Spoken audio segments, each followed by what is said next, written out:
He was the biggest star in the world. Again, the 1960s had been a blur of bad movies and worse songs. He was a joke to some, a relic. But then came the leather, the snarl, the sweat of the '68 comeback special. He reminded everyone who he was. And now, it was 1970, Las Vegas, the International Hotel. He was a god in a white jumpsuit. Every night he held thousands of people in the palm of his hand.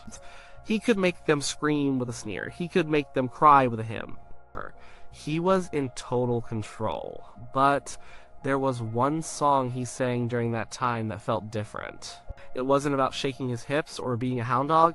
It was a song of total surrender. A song of gratitude, a song that made this larger-than-life king seem small, humble. And people have wondered about it ever since. Was he just singing to the adoring fans in front of him? Or was he singing to one person, a woman he knew he had hurt, hoping she would hear the real message? Was this his secret apology? To understand the song, you have to understand the man in that moment. The Elvis of 1970 was not the boy from Tupelo. He was 35 years old. He was a husband and a father. He was also a man living in a gilded cage, a prison of his own fame. His life was a routine of hotel suites, stages, and screaming fans. It was isolated, it was lonely. His marriage to Priscilla was complicated. They had a daughter, Lisa Marie. On the surface, it was a fairy tale. The rock and roll king and his beautiful young bride. But behind the gates of Graceland, things were far from perfect. He was not an easy man to be married to. He was the sun, and everyone else was expected to be a planet in his orbit. He had a temper, he had his moods, and he had other women. That was no secret. He demanded loyalty and devotion from Priscilla, but he didn't always offer it in return. He shaped her, told her how to dress, how to wear her hair, what to say. He created his perfect woman, his living doll. But a doll is not a partner. And a cage, no matter how beautiful, is still a cage. By 1970, the fairy tale was showing serious cracks. He was on the road, she was at home. He was surrounded by his guys, the Memphis Mafia. She was often alone. The distance between them wasn't just measured in miles. It was emotional. He knew he caused her pain. He was a man of deep feelings, even if he struggled to show them in a healthy way. He was raised to be a gentleman, to respect women, yet his actions often contradicted that upbringing. This conflict must have weighed on him, the guilt, the knowledge that he was failing the woman he supposedly loved, the mother of his child. So imagine this man, a man who has everything and nothing, a man adored by millions, but perhaps truly understood by no one, a man who has made mistakes and is maybe, just maybe, starting to feel the weight of them. He can't just pick up the phone and say, "I'm sorry." He wasn't built that way. His pride was a fortress, and his life was too public. A confession of that kind would be a weakness. And a king can never be weak, but a king can sing. And so, on stage, in front of the world, he found a song. It wasn't even his song, not originally. A man named Baker Knight wrote it. Another singer, Ray Peterson, had a minor hit with it years before. It was just a song floating around, waiting for the right person to give it life, to give it meaning.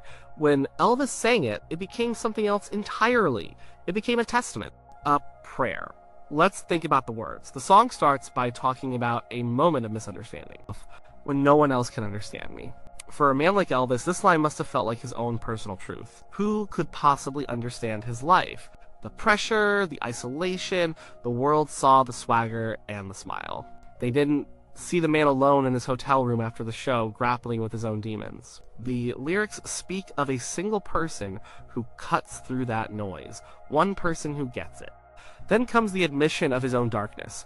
When my world is turning gray. This isn't the talk of a happy-go-lucky rock star. This is the language of despair, full of sadness. He's admitting that his life isn't always sequins and spotlights. There are moments of deep unhappiness. And in those moments, he says, this person, this, you, is the one who brings color back into his world. She is his hope, his consolation. This is where the apology theory really takes. He's not just saying, I love you, he's saying, I need you. He's admitting his own weakness, his own failings. He's acknowledging that he falls apart, and this person is the one who holds him together. You give me strength to carry on. That is a powerful admission from a man who was supposed to be the strongest person in any room. He's basically laying out a list of his own flaws and thanking her for putting up with it. He's saying, I know I'm difficult. I know I'm hard to understand. I know my world gets dark. But you stay. You help. And then there's the line about her always being there to lend a hand. In everything I do. Is this an exaggeration? A bit of romantic license? Maybe. But Maybe it's his way of acknowledging her silent support, the support that happened off stage, away from the cameras. It's managing the home, raising their child, dealing with his moods, all the unseen labor that allowed him to be Elvis Presley. He's seeing it, he's naming it, he's thanking her for it. The performance of the song was what sealed it. This was not Elvis the Rocker. He didn't dance. He stood still, holding the microphone, often with his eyes closed. He poured every ounce of emotion he had into the words. When he reached the crescendo, the big, powerful notes, it felt like a release. Like a man finally saying the things he could never say in a simple conversation. It was raw. It was vulnerable. It was real. You can listen to the live recordings from that era. You can hear the tremor in his voice. This wasn't just a performance for the audience. It felt like a message being sent out into the void, hoping it would reach its intended receiver. In that moment, the thousands of people in the room disappeared. It was just him and his confession. Think about the context of a secret apology. It's a genius move, really. It allows him to maintain his public image of strength and control while privately baring his soul. He could sing these words directly to Priscilla if she was in the audience. A direct message hidden in plain sight. And if she wasn't there, he could sing it for the record, for her to hear later, a personal letter delivered via vinyl. And the best part, for him, was the plausible deniability. If anyone asked, who is that song about? The answer was easy. It's for you, he'd say to the audience. It's for the fans. You're the ones who give me strength. And they would believe him. They wanted to believe him. It made them part of the story, part of his intimate world. He could make everyone in the room feel like he was singing just to them. It was a shared secret that was also deeply personal. He could tell the truth to one person and a beautiful lie to everyone else, all at the same time. Of course there's another side to this. There always is. The biggest argument against the apology theory is simple: he didn't write the song. How can a song be a deeply personal apology if the words came from someone else? Well, it's a valid point. These weren't thoughts that came directly from his heart onto a piece of paper. Yes, they were written by a professional songwriter. Perhaps Elvis was just a master interpreter. He was an artist who could take any song from any genre and make it his own. He could inhabit the lyrics, he could find the emotion in them and amplify it, making you believe he had lived every single word. His job was to be an emotional conduit. Maybe he saw a beautiful song about love and devotion and simply did his job, performing it with all the skill and passion he possessed. Maybe we, the listeners, are the ones who project the story onto it. We know about his troubled marriage, so we look for clues. We want to believe in the hidden meaning. And he did, in fact, often dedicate the song to his fans. He would say things like, "You're a good audience. We'd like to do a song for you." Seems straightforward. He's telling us who it's for. Why should we look for another answer? And the lyrics are also universal. That's what makes a great song. It could be about a wife, a girlfriend, a mother, a friend, or even God. Many people heard it as a gospel song in disguise, a man thanking his creator for giving him the strength to carry on. Given Elvis's deep connection to gospel music, this interpretation makes a lot of sense too. He was a spiritual man, and he often wrestled with his faith and his lifestyle. This song could have been his prayer, sung on a secular stage. So, what are we left with? Two compelling stories. One is the story of a brilliant performer, the greatest entertainer of his time, who found a song that allowed him to connect with his audience on a deep emotional level. He used his incredible talent to make them feel loved and appreciated. The other is the story of a flawed man, a lonely king, who was failing in his most important personal relationship.